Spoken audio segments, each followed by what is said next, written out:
Hello, everyone. Today we are here to complain and hate on 10 of the worst matches of the entirety of 2022. I am one of your hosts, Daniel, joined by my other two hosts. It's Berman. Hey, Chris again.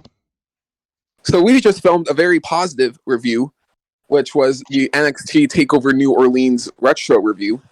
And now the negative video is this one.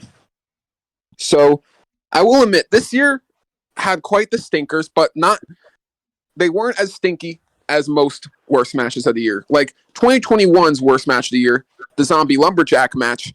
I don't think there's anything that horrible on this list as the Zombie Lumberjack match from last year. Or, John Cena versus John Laurinaitis from Over the Limit 2012. I don't think there's anything that bad on this list. But all these matches are pretty fucking bad, and they're all worthy of getting shit on. So that's exactly what we're here for. So, without further ado, let's dive into number 10. Number 10, both of the 2022 Royal Rumble matches. If you want matches that are safe, boring, predictable, and stale, and last for a fucking hour, watch both these Royal Rumble matches. You got winners that are, very, how do I say it? Mid. It's all very unfortunate. Yeah. Mid. Ronda Rousey winning the women's and Brock winning the men's. Two part-timers who were from UFC coming into the WWE. I mean, I can't entirely say that about Brock, but still, it's the sentiment of these UFC people winning the Rumble over all these great, talented full-timers that could have got it. And if it was up to me, I understand why they gave the Women's Rumble to Ronda. It's for a business call, but the original plan was to have Sasha win the Rumble and get her to fight Charlotte. And it was probably going to be like in an Iron Woman match or some crazy shit. They were probably going to do something crazy. I think they should have stuck with that plan. I think they should have had Charlotte drop the belt to Sasha. And who knows, if those events transpired, Sasha would probably still be in the company today. So, looking back at this Rumble, I just look back on it with disdain. And then, as for the men's Rumble, outside of the Johnny Knoxville stuff, this Rumble was really fucking bad. You just really have nothing good coming out of this match, really. And you have Shane McMahon as one of the finals in one of the final three in this match. It's ridiculous. And then you have Brock. The way he just comes in at number 30 and throws everyone over the top rope is so goddamn unmotivating, especially when he lost a match earlier in the night to Bobby Lashley, a beast. Sure, it was with the help of Roman, but still, he shouldn't have been, able to just easily throw everyone over the top rope like that, making everyone look ridiculously weak. It was just embarrassing. It was stupid booking, and I'm putting this in the top 10 because the Royal Rumble matches are supposed to be great. How fucking dare you make these matches boring as shit? Overall, number 10 on the list, rightfully deserved for both of these matches. The men's Royal Rumble should have gone to AJ Styles, and you could have done something different with Roman versus AJ, but no, they went with the same old bullshit Roman versus Brock. So fuck the creative team as well on that one. Yeah, that's all because of Vince McMahon and stuff. It was very bad. That freaking match was the same time. That match is... I can't say anything about it. Anything else because Danny already said a lot. I just say that both matches were stupid. They should have had Ronda Rousey and Brock Lesnar shouldn't have even won those two matches. I fell asleep watching this, so I'm just going to give it a 0. Because I already knew who was going to win, so I didn't even bother wasting my time watching this garbage. You were at my house watching this garbage. You didn't fall asleep. Quit capping. I don't remember anything, so that's how shitty this match was. You mentally fell asleep. I just wasn't there, man. Yep, you were physically there, but not mentally there. Oh. You got amnesia during the match. So, yeah, for me, I'd probably give this a 2. Let's get on to number 9. And number 9 is Bobby Lashley, Seth Rollins, Riddle, AJ Styles, Austin Theory, Brock Lesnar in a WWE Championship Elimination Chamber match in 2022. This was bad. Like, you see the whole roster, sounds great. The whole roster sounds freaking awesome. The one person that made the whole entire thing break down and made it into a piece of shit is Brock Lesnar. everything Brock Lesnar did just made the match so stupid. The whole before Brock Lesnar came in, the match was not that bad. But as soon as Brock Lesnar comes in, he first gave Bobby Lashley a concussion, which means Bobby Lashley was not even able to go get into the match. So he was not even able to. So it was very stupid. Then Brock Lesnar starts ragdolling or playing with the other people like dolls, Seth Rollins, Riddle, AJ Styles, and Austin Theory. Like AJ Styles shouldn't have even been like being ragdolled like that. Seth Rollins, same thing. Riddle, same thing. Austin Theory, yeah, in those days he could have been because he was really annoying those days. It was so stupid, and I really hated this match because of how Brock Lesnar acted in this match. It was all Brock Lesnar's fault in this whole entire match. This is really stupid. I gotta give this a 1. So, next up on the shit list, Mercedes Martinez versus Willow Nightingale for the ROH Women's Interim Championship, and it was at ROH Supercard of Honor 2020. So, this show overall was a good show, but easily the worst match of that entire show goes to this one because it was just so goddamn boring, so goddamn sloppy, and I just couldn't give a shit about this match. And I don't understand the hype for Willow Nightingale. I'm not hating on her whatsoever right here. Okay, maybe I kind of am by shitting all over this match, but the whole point being is I don't hate Willow Nightingale at all. As a matter of fact, I think she could be totally fine competing in the TBS title division. However, I really don't get the hype behind her. And that's, again, me not trying to hate on her. It's just me questioning. What do you guys see in her that is so different and beyond a lot of the other talent in AEW? What makes her eligible to be on the level of a Tony Storm or a Jamie Hayter or a Saraya? I'm sorry, I just do not see that for Willow Nightingale. I don't. And yeah, this match was really bad. There are women's matches on this list that are worse than this, though. So I'll save more anger for later on. So yeah, shit match. Let's go to number 7.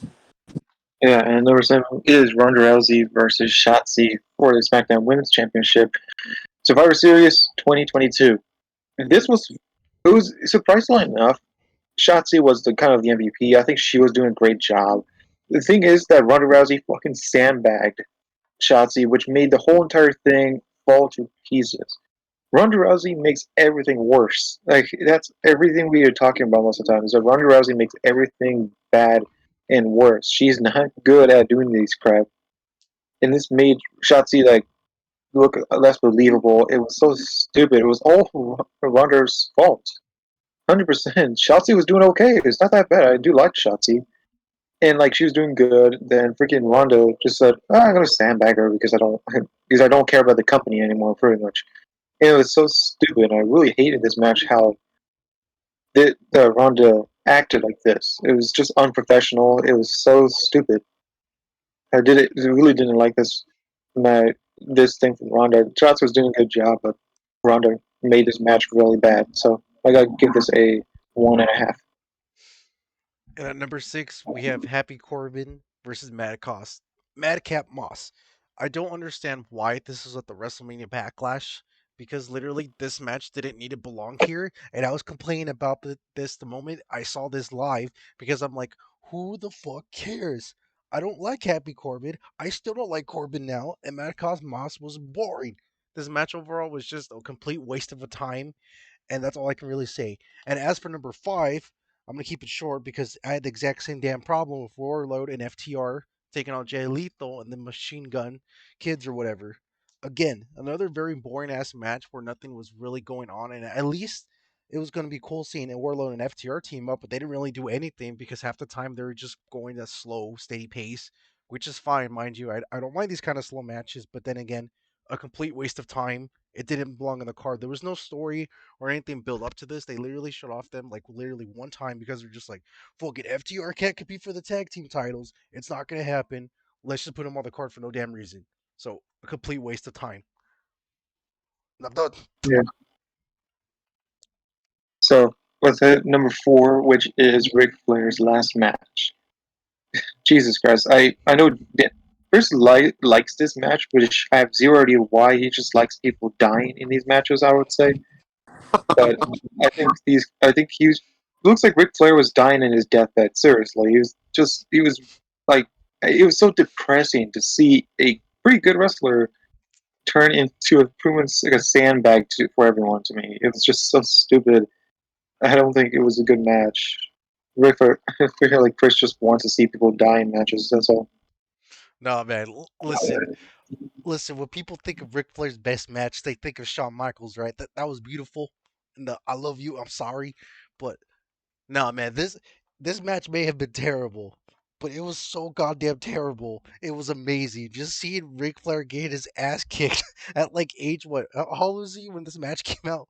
Like 80 or 70? I'm gonna look it up right now. They're just please look it up.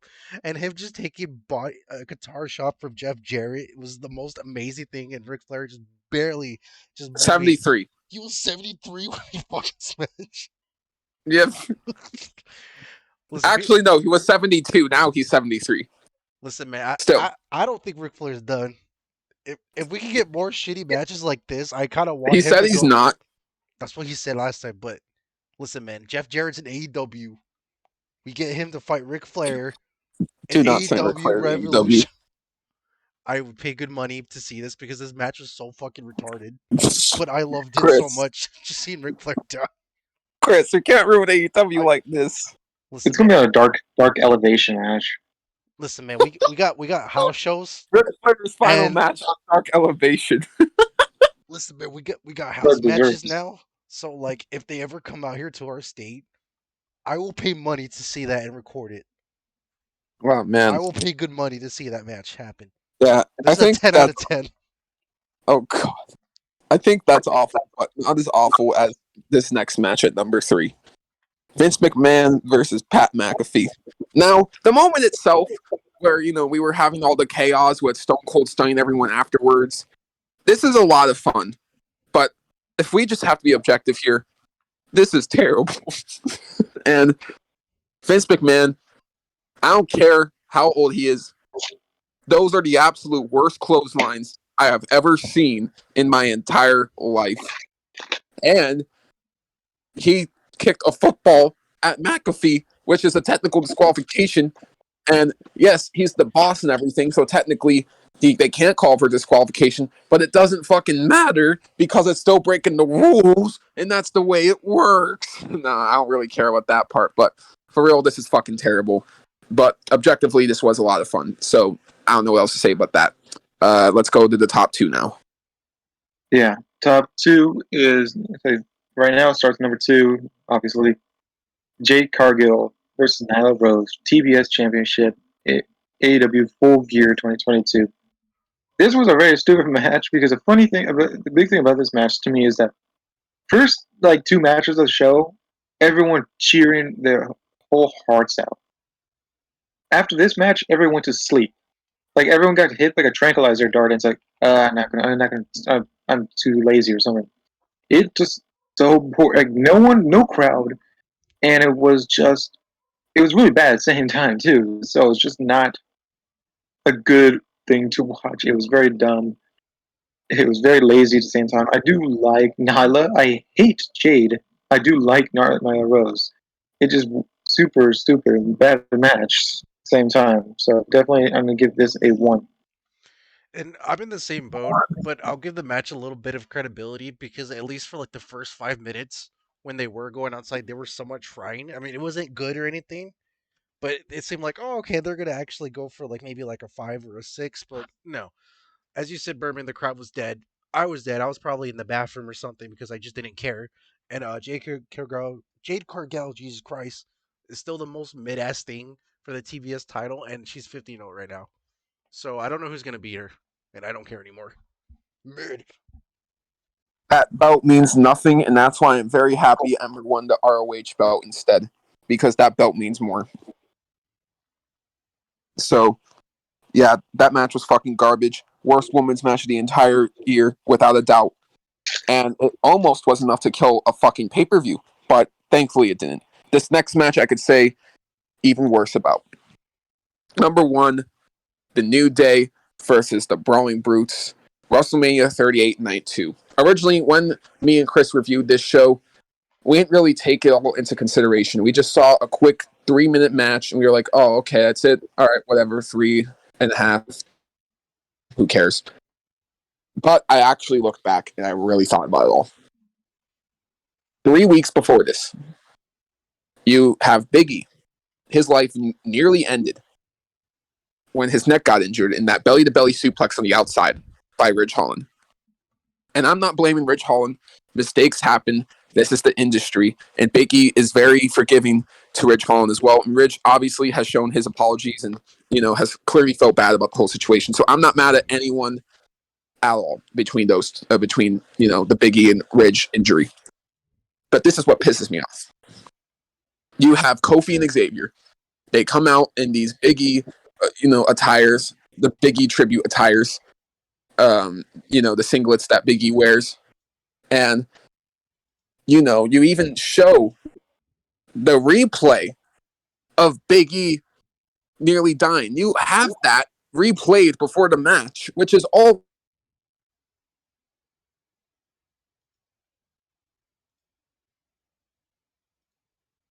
the fucking New Day in 3 minutes when this was supposed to be a tribute match to a Big E who nearly died not even a month prior to this. Fuck this match. Fuck Vince McMahon. So, yeah, any final thoughts you guys have to give about this absolute fucking abysmal piece of shit? Not for me. Nope. So, yeah, fuck this match. Fuck the company. That's all I have to say. Hopefully Vince McMahon dies somewhere. Very, very horribly. I don't care if he dies in a car crash or fire. I don't care. I just hope he suffers on the way out. I don't fucking like him. Anyways, thank you all so much for watching.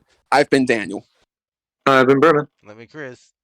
And thank you all once again for watching this video. We are going to trash more shit like this in the future. Don't worry, people. So once again, take it easy.